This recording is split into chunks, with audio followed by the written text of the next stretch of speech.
दिउँसोको काम सकेर अहिले चिया खाने बेला भएको छ।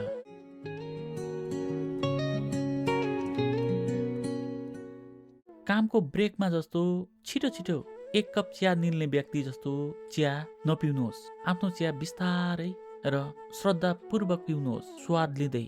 मानौ यो त्यो क्षण हो जसमा सम्पूर्ण पृथ्वी घुम्छ भविष्यतिर, हतार नगरी बिस्तारै समान रूपमा।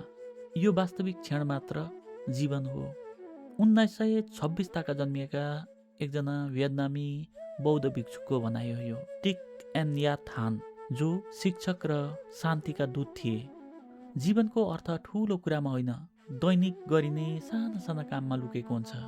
उनले द मिराकल अफ माइन्डफुलनेस पुस्तकमा उनको भनाइहरू व्यक्त गरेका छन्। उनी भन्छन्, सास फेर्ने, हिँड्ने र खाना खाने जस्ता सामान्य साना साना काममा पनि ध्यानको अभ्यासहरू बन्न सक्छन्। उनको माइन्डफुल इटिङ दर्शन अनुसार खाना खानु केवल पेट भर्ने मात्र कुरा होइन, यो एउटा अनुभव हो।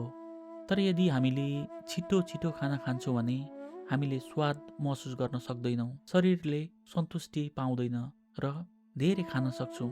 यसले गर्दा असन्तुलित, थकान, पाचनमा समस्या आउन सक्छ। हामीले छिटो छिटो खाना खायौँ भने आफूलाई त्यो क्षणमा उपस्थित गराउन सक्दैनौँ, जसले जीवनलाई नै मेकानिकल बनाइदिन्छ।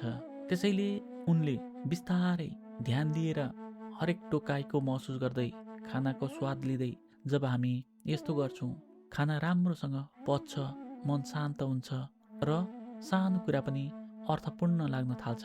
हामीले साना साना काम जस्तै हिँड्ने, डुल्ने, फुल टिप्ने, सब्जी रोप्ने काम पनि सचेत भएर गर्यौँ भने हामीले जीवनलाई नै गहिरो रूपमा अर्थपूर्ण बनाउन सक्छौँ। Thank you so much.